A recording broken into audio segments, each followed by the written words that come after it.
Rooney. In towards Van Nistelrooy. Oh, absolutely brilliant. He hit the ball so clean and so hard with the inside of his foot. The most powerful whip of a ball I've ever seen. He was a real ruthless finisher. His power took me by surprise. All he wanted to do was score goals, and he wasn't one of those that had great finesse around the box. He would just bash it into the goal.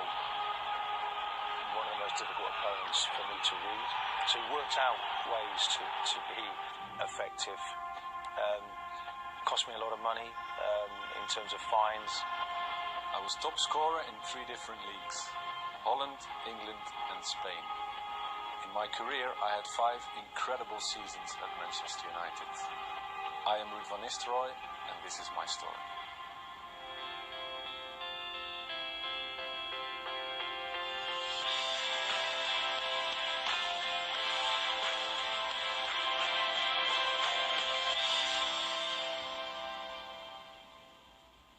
One thing is the belief of a coach that actually that there's a potential, to get there where you want to be.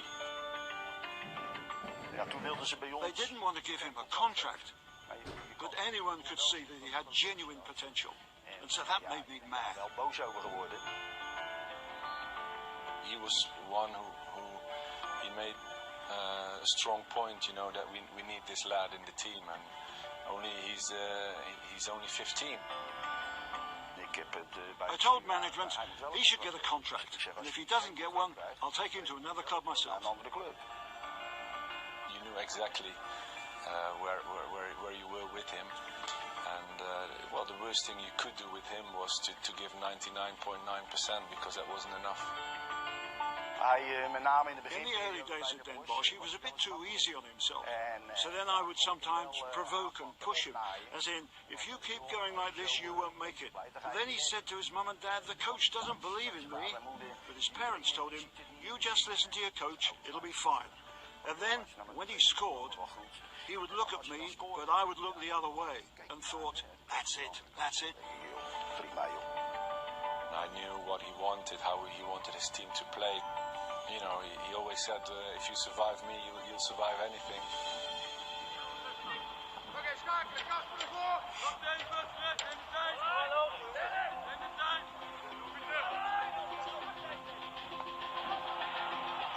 All the rumours, I could read. It wasn't only Manchester United, but it was Chelsea, it was Arsenal, it was Bayern Munich, it was this, it was that. Because, as a 21, 22-year-old, start scoring a goal per game, that's what gets other clubs interested. We played a friendly game against the Danish side. I ruptured my medial ligament, and it was in plaster and in a brace after, and I was out for maybe 6 to 8 weeks. They said, well, as long as it's dead, then you recover from that. Let's do the medical, and if that's all fine, you can sign.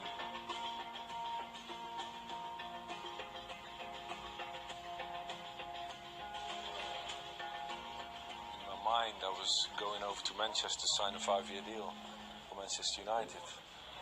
Got a phone call on the way there that the doctor, he wasn't sure about the knee.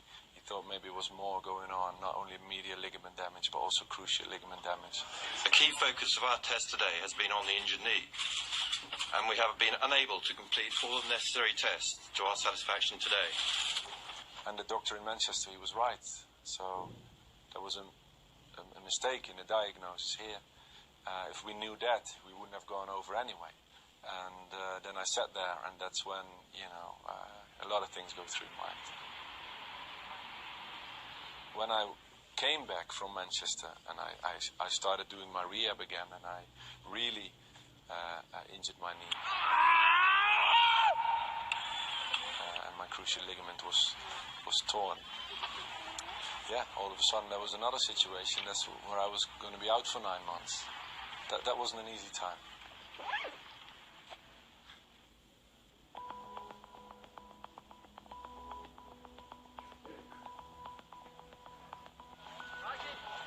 I remember Sir Alex Ferguson called me when the deal was cancelled, and he phoned me up and he said, "Don't worry, Ruud, once you'll be a Manchester United player." And I really appreciated the kindness, you know, the phone call. After 9 months, I came back like an animal. You know, I was so fit, I was so strong, and I was ready to show the world again where I stopped before. Van Nistelrooy has not been able to wait for his debut in the Premier League. Into Van Nistelrooy, chances here, and Van Nistelrooy has poked it across and in. He's got his first Premier League goal. And Ruud, chant Manchester United fans. He showed such determination to come back. You could tell he was just a sensational goal scorer. So single-minded, driven. Sir Alex Ferguson's been singing his praises. He's been after him for a long time, of course. He just proved everything about Sir Alex Ferguson and his patience with him and waiting for him. When the ball got within that box, the 18-yard box, he'd just find a way to get a yard and just put it in the back of the net. I didn't feel pressure. I felt only motivated. I went through this all to get here. And what's gonna stop me anyway? It's a good early ball. Ruud van Nistelrooy doesn't miss. 30 seconds on the clock. Manchester United mean business. The fans, they said, okay, this guy has worked his socks off to get back here after such a horrific injury. That lifted me even more.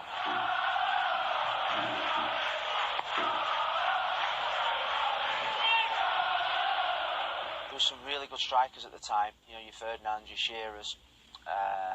You know, Michael Owen was just bursting onto the stage as well. Robbie Fowler was around. He was real world class because his movement, his finishing power, his goals record was phenomenal. Van Nistelrooy, simplicity. Manchester United take the lead. It was a very good start. Only there wasn't silverware to celebrate at the end of the season. So a season at Manchester United without silverware is a very disappointing season, and that's what the manager always pointed out. His first season for the team was quite difficult because we didn't win the league title, and we got knocked out the European Cup in the semi-final against Bayer Leverkusen. So it was a real difficult season for the team, but for Ruud it was sensational. It's a big acknowledgement as a player, you know, coming into a foreign league and your teammates vote, and all the players in the Premier League they vote for you as the best player in that league, which is a massive honour. At the time we had Dwight Yorke and Andy Cole. Andy Cole was an out-and-out striker, you know, so to replace somebody like Andy Cole was big for Ruud at the time, but he came in and he set the whole Premier League alight. Fulham was a special one because that's where I think I scored the best goal I've ever scored. I remember that getting the ball in midfield, and I had a chance to turn, and then I starting to gain speed in the dribble. I was dribbling 2-3 players, and then I was in front of the goalkeeper at the time, and I cut it back and tucked it in. What I wanted to become as a player, that sort of came out in that moment. Ruud had more skill than people probably give him credit for. If you played any type of box or two-touch game or anything like that, or in training, he could do stuff with the ball that not many people could do, little tricks and stuff. And it's kind of his mentality. You could see a switch straight away in the way he approached games. There was no messing about. The ball fell, bang, back of the net. Welcome to Highbury for the most important match of the season. It's the championship showdown between Arsenal and Manchester United. It was a big game. We were quite a few points behind, so I think to lose would have been it for the title run, more or less. So getting a result there was important. Was very important. Nistelrooy, that's brilliant. Well, I remember running after him in the halfway line and him sprinting away from us. Ruud van Nistelrooy gives Manchester United the lead. Once he got his chance, he was like a predator there. He wasn't going to miss it. So yeah, that was if we could have won that game, I think we could have maybe seen them off. The matches between Man United and Arsenal were electric. Nothing to choose between the two teams. They had some fantastic players, but big characters. Keane, Vieira, Petit, Henry, Van Nistelrooy. There were matchups all over the field, and it was a game where everybody had to raise the level of performance, and Ruud was a man for the big occasion.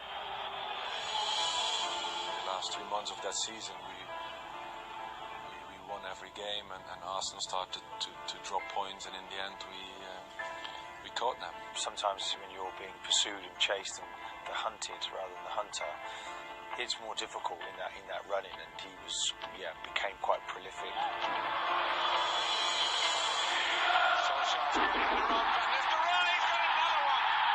I remember the game we won the league against Charlton at home. I scored a hat-trick. Here's Van Nistelrooy. Hat-trick! He has it! He is simply magnificent. Arsenal played Leeds, where they dropped a few points, and we won the league on the next day. Is there a late cover to be had from Mark Viduka? It's Viduka! Leeds may well have snatched the victory here. Manchester United may well have won the Premier League title. A special side with the support of the fans. We just kept on going, and that's what is also demanded at United.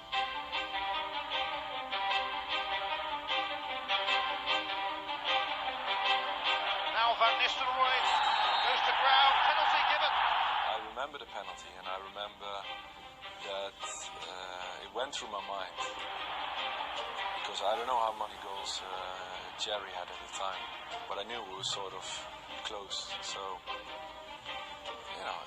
it definitely went through my mind when I took the penalty. Nistelrooy to score. Ruud not to. Trust him to have a say on the final day. And combining that with silverware was what makes it even more special. Holding the first Premiership medal and combining that with a golden boot, yeah, I mean, then your footballing life doesn't get any better. He was driven on a personal note to score goals and to get the individual awards, but also when you join a club like Man United, you want the team awards as well, the Premier Leagues.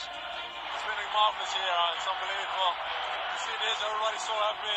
We won the league now. That was the big thing. It was more relief to get that kind of monkey off your back that you don't want to be in a change room with the only one to have won the league. To see him celebrating on the last game of the season away at Everton, you saw the joy in his face.